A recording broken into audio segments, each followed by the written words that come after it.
Olá, estamos juntos para mais uma consulta no seu Diga Doutor. Todas as semanas falamos de um tema de saúde, porque, como dizemos sempre aqui neste consultório, saber mais da nossa saúde é saber mais de cada um de nós. Por isso mesmo, hoje vamos saber mais sobre o nosso coração. Já ouviu falar de sopro no coração? Vamos saber o que é, como pode ser descoberto e as complicações que trazem para muita gente, e as pessoas que sofrem com isso habitualmente são os mais pequenos. Para nos ajudar a entender tudo isto e muito mais, temos connosco o cardiologista pediátrico, Dr. José Diogo Martins. Olá. Olá, faz favor. Obrigado. José Diogo, coordenador da Unidade de Cardiologia Pediátrica do Hospital dos Lusíadas, muito habituado a estas andanças da cardiologia pediátrica, mais pequeninos, os muito pequeninos. Como eu costumo começar por explicar o que é isto de sopro. Temos que começar pelo princípio. O que é um sopro no coração? Olha, o sopro é um barulho que nós ouvimos quando pomos o estetoscópio no peito de uma criança. E este sopro, e isto se calhar era a primeira coisa que eu gostava que as pessoas que nos ouvem aprendessem, o sopro não é uma doença. O sopro é um sinal de algo que se passa lá dentro que pode ser normal ou que pode corresponder a uma doença. E esta é, se calhar, a grande inquietação das pessoas que nos ouvem. O meu filho tem um sopro, pode fazer isto, não pode fazer aquilo, e nós precisamos de perceber o que é o sopro. E também acho que será um bom início, porque todos nós sabemos que tudo o que envolve o coração, tudo o que mexe com o coração, claro que é uma fonte de ansiedade extra para as famílias, para os pais, para os avós. E até porque há muitos anos atrás, este tipo de doenças poderiam tornar-se mais complicadas, ou as consequências, a história natural de algumas destas doenças que estão por trás do sopro, como por exemplo a febre reumática, era uma realidade. Hoje em dia, felizmente, a cardiologia evoluiu muito, mesmo em meios humanos e em meios técnicos, e de facto há aqui uma palavra, e este é o objetivo deste programa, de informação e também de tranquilização da população quanto à maior parte dos casos dos sopros ditos fisiológicos ou inocentes. Temos aqui esta imagem que nos ajuda só a explicar a estrutura do coração. Temos as válvulas, e habitualmente quando falamos no tal som que não deveria existir, quando existe, estamos muitas vezes a falar de estruturas que ainda não estão 100% formadas ou que estão doentes, em alguns casos, e que produzem o tal som. Mas muitas vezes, e podemos explicar isto já, pode haver um coração dito estruturalmente normal, mas que tenha um sopro. É exatamente isso.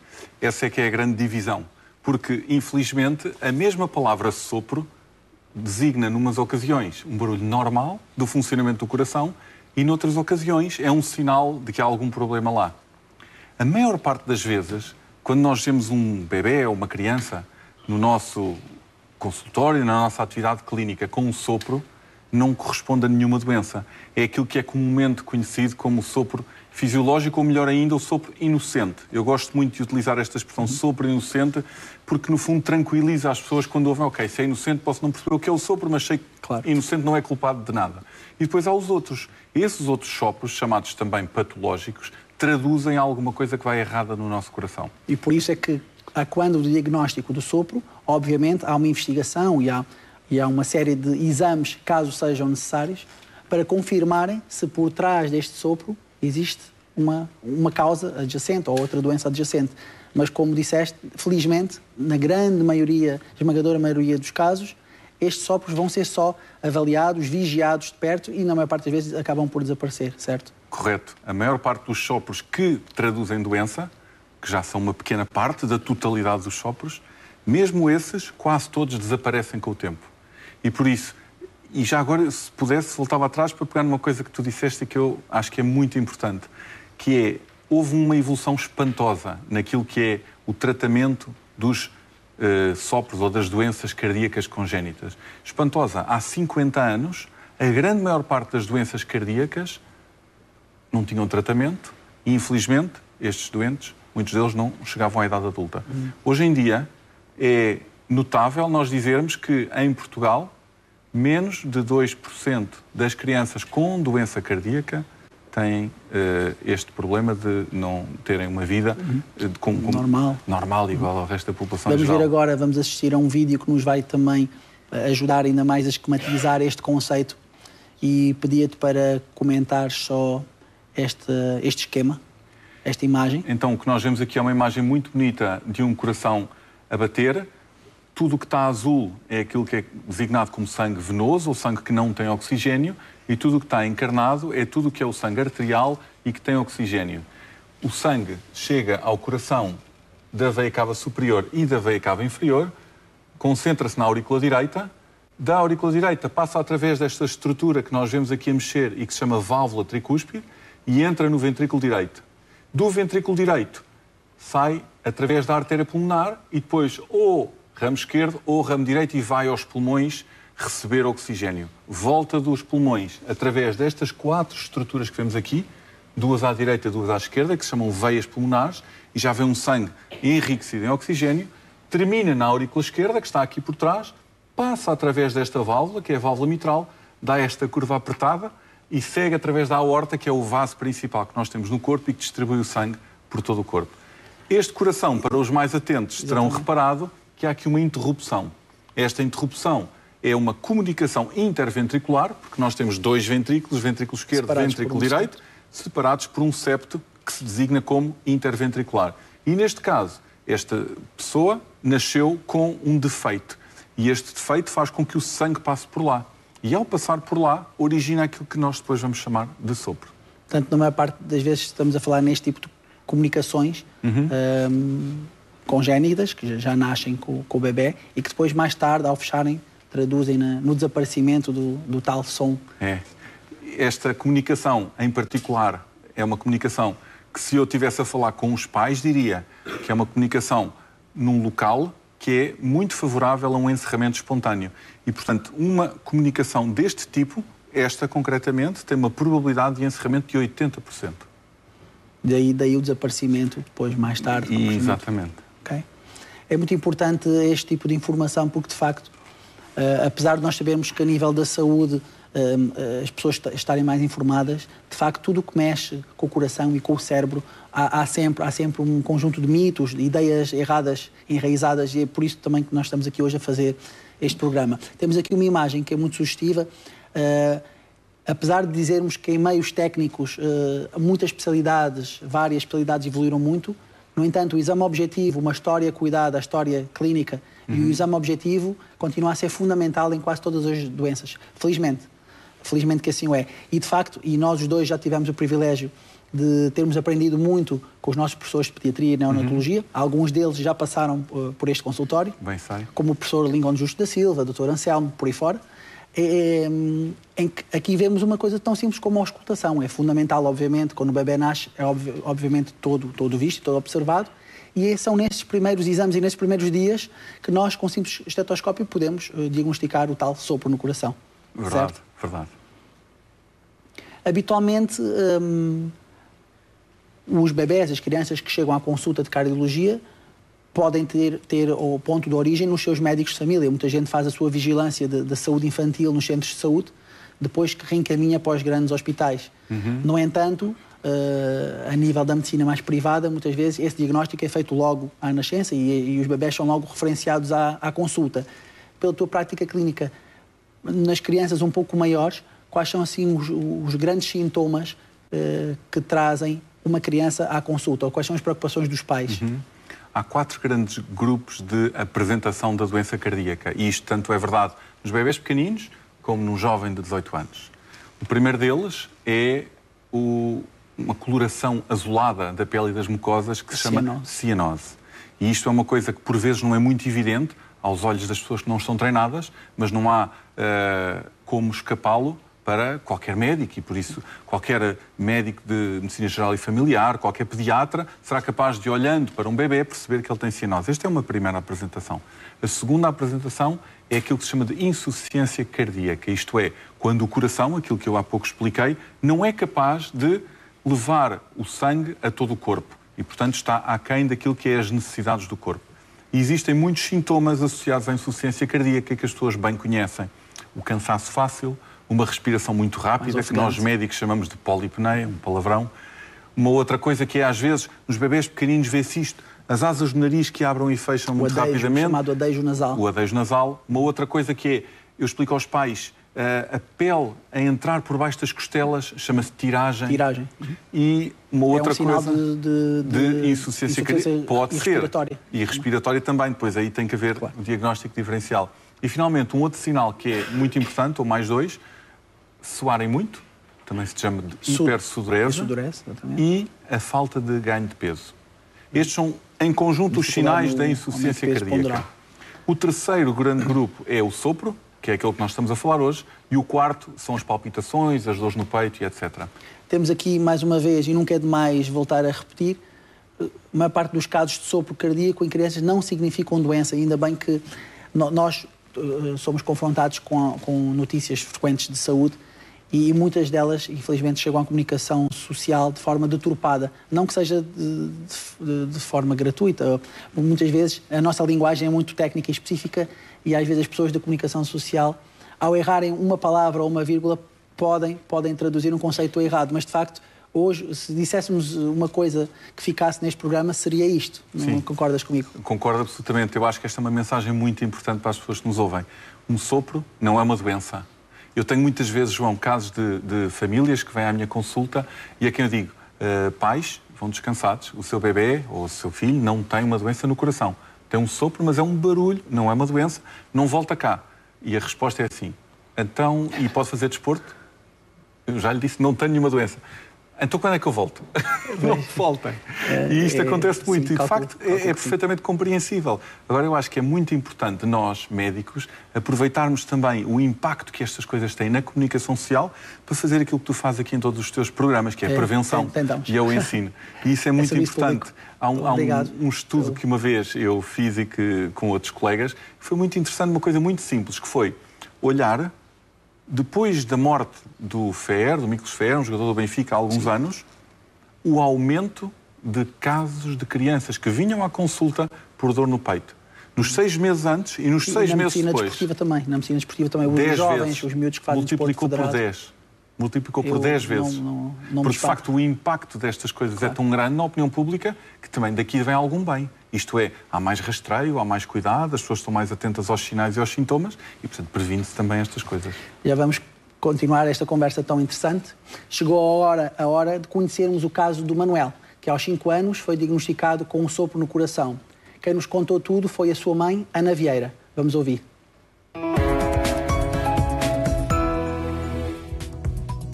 O Manuel costuma fazer consultas de rotina todos os anos e quando chegámos à consulta dos 5 para os 6 anos, a pediatra detectou um som fora do normal e aconselhou-nos então a consultar um cardiologista pediátrico.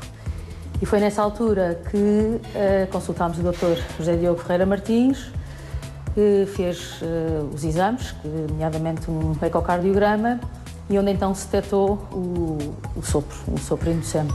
Correu-me assim mais ou menos, porque eu fui um homem gorduroso, porque o médico pôs o creme para ver o coração.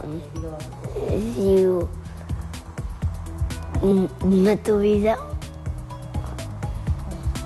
O primeiro impacto é sempre, a pessoa fica sempre com um ponto de interrogação, preocupada, evidentemente, porém o Manuel é o 4º filho e o meu 3º filho já tinha tido um sopro diferente e, portanto, de alguma forma fui com alguma preocupação, mas tranquila. O Dr. José Diogo disse que não havia, em relação à vida do Manuel, tudo correria da forma normal. O Manuel poderia continuar a fazer o futebol que faz, a natação e a ter as aulas de educação física e o resto da vida toda normal.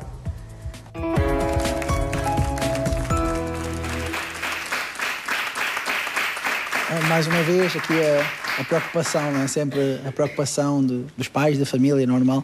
Queria que comentasse aqui a parte dos exames, porque de facto as pessoas neste tipo de doenças gostam muito de ver para crer, como se diz, e às vezes os exames, e nós sabemos bem, que muitas vezes estes exames, apesar de estarem indicados, mais ou menos, há sempre uma certa subjetividade e nós sabemos que ao fazermos, nem que seja um eletrocardiograma, um ecocardiograma, mais uma vez digo, podem estar indicados ou não, mas muitas vezes estamos a transmitir também uma segurança extra aos familiares, aos pais.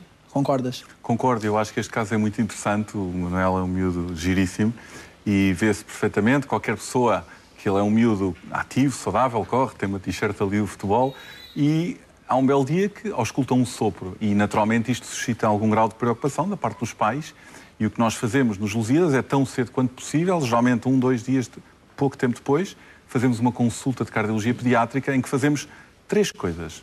A auscultação e todo o exame físico, uma história clínica, isto é, a conversa com os pais, e finalmente um ecocardiograma e um eletrocardiograma, que são os exames de rotina.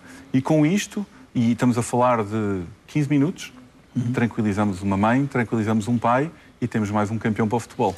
E tranquilizamos muitas vezes para sempre, que isso é que é importante, porque nós, como explicámos logo ao início, ao separarmos aquele grande grupo que é o sopro que constitui não haver doença nenhuma, isto está tudo bem, do tal sopro que existe alguma deficiência estrutural. E aí, ou o ecocardiograma, ou o eletrocardiograma, ou a combinação da história clínica com o ecocardiograma, vão fazer essa parte do diagnóstico. Portanto, aí as famílias, os pais podem sair completamente descansados. Com certeza. Esse é o objetivo, é nós separarmos o trigo do joio, pegarmos naqueles que são os sopros inocentes e imediatamente transmitir confiança aos pais e reforçar que tem um filho saudável, uma filha ótima e que não há nenhum problema. E depois, no pequeno grupo de doentes que efetivamente têm alguma doença no coração, encaminhá-los para os centros especializados e tratar quando é caso disso.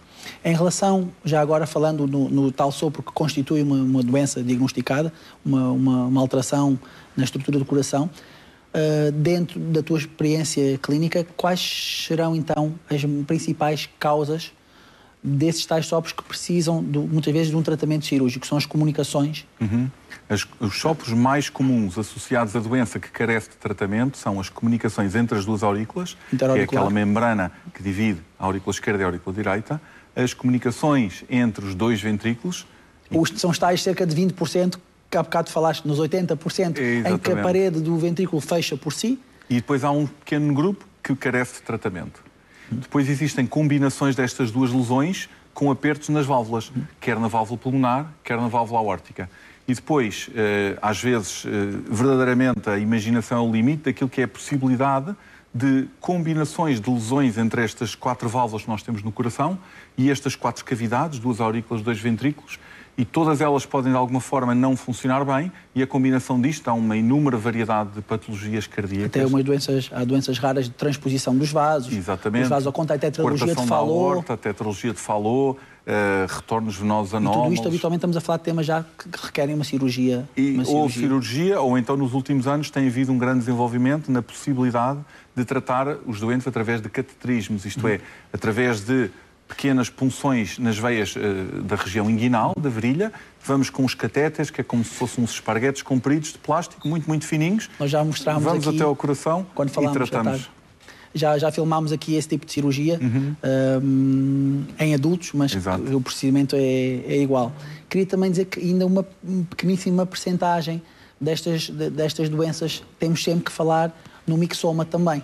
Ou seja, também há tumores, a nível de informação, mais uma vez, não querendo alarmar, o objetivo de hoje é falar nos sopros, e a maior parte deles são inocentes, como já explicámos, mas de facto, um tumor no coração também é uma poderia situação originar... extraordinariamente rara. Eu, na minha prática clínica, se calhar vejo um tumor por ano e vejo, se calhar, 2.000 crianças. Portanto, estamos a falar de uma coisa raríssima, que quando acontece, tem que ser tratado, obviamente, mas é muito raro. Obrigado pelas tuas explicações tão simples e pertinentes. Vamos responder agora a algumas perguntas que nos chegam através do nosso Facebook.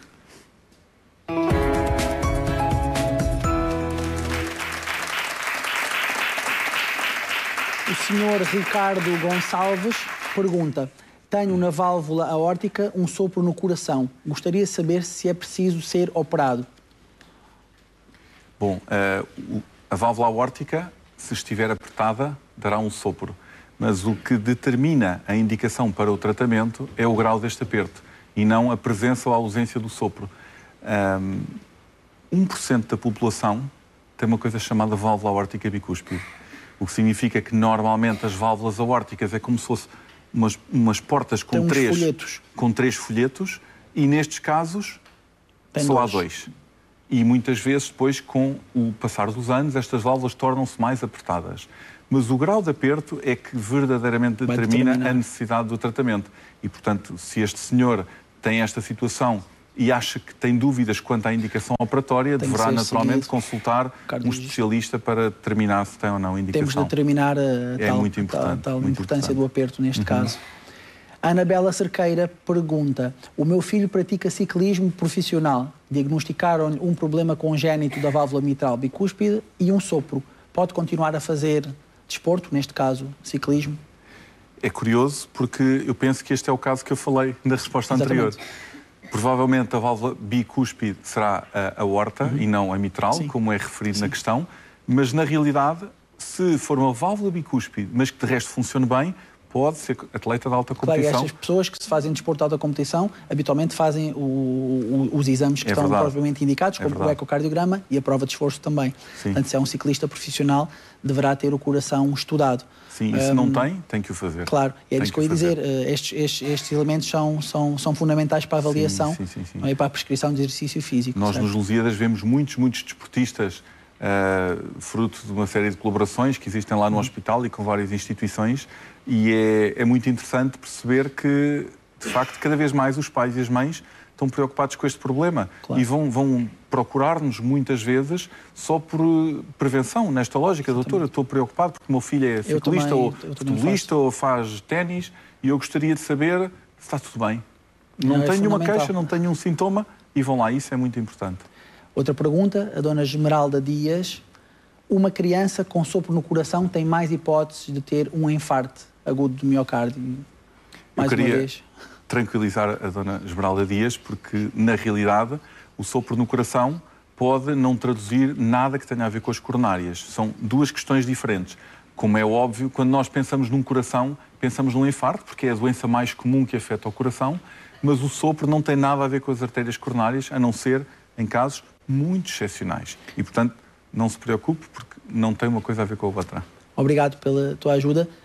Chegaram-nos muitas perguntas em relação a estes temas do coração, felizmente também movem muita gente e interessam a muita gente, e nós estamos cá para informar. De facto, há um conceito enraizado de que um sopro pode constituir algo mais no coração. Nós estamos aqui para dizer precisamente o contrário, que habitualmente não tem, mas de facto, nas crianças mais pequeninas, como elas são mais pequenas e o seu tórax é muito pequeno, as tais alterações nos barulhos, os sons, são mais audíveis. Muitas vezes há aqui um exagero do som, porque há uma estrutura muito frágil, muito pequena. Esta é uma das causas também de se ouvir tão bem o sopro numa criança pequena. Depois, numa criança que seja muito agitada, mais ativa, ou com febre, por exemplo, ou com febre, isso por si só pode originar mas perguntam-nos muitas vezes se o esforço físico só por si, per si, pode condicionar o aparecimento de um sopro. O esforço físico só por si pode condicionar que um sopro inocente se torne mais evidente. Não aconteceu nada de errado dentro do coração, mas, por exemplo, nós temos uma criança que é muito ativa e que dá pulos e berros e tudo. E nós vamos auscultá-la depois de ela ter estado 5 minutos nas cambalhotas e vamos auscultar um sopro. E é muito interessante perceber que 3 em cada 4 crianças em idade escolar, em alguma altura da sua vida, vão ter um sopro. Por isso é mais comum ter um sopro do que não ter um sopro. Claro, são estas verdades científicas que nós gostamos de trazer a este programa. Porque, de facto, quem é cardiologista pediátrico acaba por ter essa noção. Lá está. O que se passa no outro lado, eu como sou médico de família, muitas vezes nós temos a noção de que quando nós auscultamos um sopro pela primeira vez que não está registado num boletim da criança, nós temos sempre aquele receio. Nós vamos ser a primeira pessoa a falar nesse sopro. Sim. E vamos conferir uma ansiedade muito grande, não é? Sim. E porque depois não somos especialistas na cardiologia, somos especialistas em medicina geral e familiar. E nós vivemos nesta dicotomia, dizemos, obviamente, que isto não se pode ocultar. Nós, quando nós ocultamos um sopro, deve ficar registado. E esta informação clínica é muito importante. E não me canso também de referir, o boletim da criança é muito importante. Porque quando nós recebemos uma criança na urgência, é muito bom sabermos o seu historial, e se houver um sopro que já está acompanhado, e muitas vezes na cardiologia pediátrica ficamos logo muito mais descansados. Nós também, médicos de família. Nós temos esta coisa espantosa em Portugal, que é o Boletim de Saúde Infantil e Juvenil. É extraordinário, porque de facto é um meio de comunicação muito informal entre os médicos. Muitas vezes os pais nem percebem o que está lá escrito e vêm tantas vezes às nossas consultas e nós perguntamos, trouxe o boletim? E quando não trouxeram, ficam sempre muito envergonhados. Porque de facto realizam que aquilo é uma coisa importante. É. E entre nós começamos a folhear aquilo e rapidamente percebemos, já sei o que é que o Dr. João viu aqui, ou que o Dr. Zé Diogo, e já percebi, olha, está aqui escrito, nunca tinha visto, pois, mas está aí. E portanto, é um meio de comunicação espantoso entre médicos e eu... E está muito bem feito. E a linguagem está muito simples. Extraordinário. Mesmo em relação, ou seja... à saúde infantil, aos percentis de crescimento Isso mesmo. e tudo mais. Em relação às etapas, quando é que eu tenho de trazer o meu filho novamente à consulta? Porque o que é que vai ser visto daqui a 2 anos? Portanto, as pessoas realmente, muitas delas não têm a noção da importância. Quem é que havia de dizer que íamos estar aqui hoje a falar bem do boletim? E mais uma vez, isto é serviço público e é prevenção. Queria agradecer-te a tua presença neste consultório, foi muito elucidativo, um tema bastante pertinente. Espero termos descansado uma grande parte da população portuguesa quanto ao que é o sopro do coração e da sua benignidade. E queria que deixasse uma última mensagem lá para casa para as pessoas e mais uma vez agradecer-te. Então, eu antes de mais queria também agradecer o teu simpático convite, porque de facto, para nós cardiologistas pediátricos, estas são oportunidades únicas. Podemos chegar a muita gente e transmitir-lhes esta segurança de que a maior parte das vezes o sopro é um barulho e não é uma doença e que no pequeno grupo de doenças em que de facto o sopro é o sinal da doença, nós conseguimos tratá-las, exceto em casos muito, muito excepcionais. Portanto, tranquilizem-se, se tiverem um sopro, falem com o seu pediatra, com o médico de medicina geral e familiar e se acharem que têm indicação para tal, vão à cardiologia pediátrica para se tranquilizarem. Muito obrigado.